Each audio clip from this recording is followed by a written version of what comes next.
बहुत समय पहले की बात है। एक छोटे से गांव में एक बुद्धिमान बौद्ध भिक्षु रहते थे।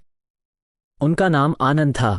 गांव के लोग उन्हें अत्यंत आदर और सम्मान देते थे क्योंकि वे केवल धर्म के ही नहीं बल्कि जीवन के कठिनाइयों से निपटने के भी महान गुरु थे। आनंद भिक्षु का एक शिष्य था, नाम था राहुल।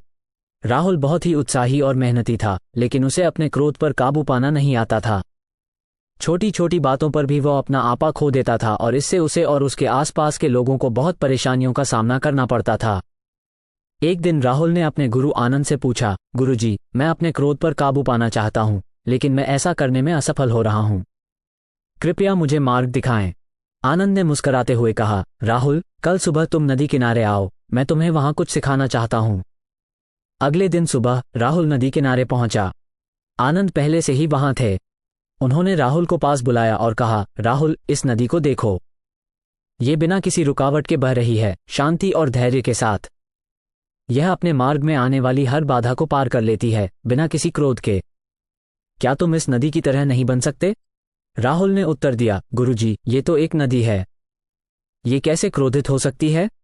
आनंद ने हंसते हुए कहा, राहुल, यही तो जीवन का रहस्य है। जिस प्रकार नदी धैर्य और शांति के साथ बहती है, हमें भी अपने जीवन में धैर्य और शांति को अपनाना चाहिए। जब भी तुम्हें क्रोध आए, अपने आप को इस नदी की तरह सोचो, जो हर बाधा को बिना किसी शिकायत के पार कर लेती है। फिर आनंद ने एक पात्र में पानी भरकर उसे राहुल को दिया और कहा, इस पानी को देखो।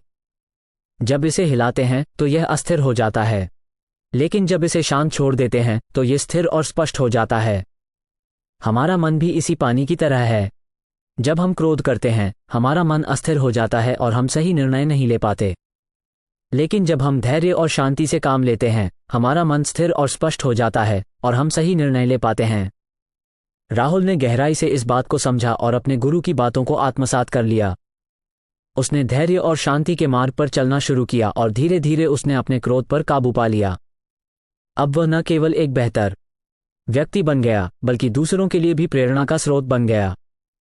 इस प्रकार आत्मविजय की यह कहानी हमें सिखाती है कि जब हम अपने मन को शांति और धैर्य से भर लेते हैं, तो हम हर कठिनाई को पार कर सकते हैं और जीवन में सच्ची सफलता प्राप्त कर सकते हैं। हमें उम्मीद है कि ये वीडियो आपको पसंद आई होगी, तो वीडियो को लाइक और चैनल को सब्सक्राइब जरूर करें। धन्यवाद।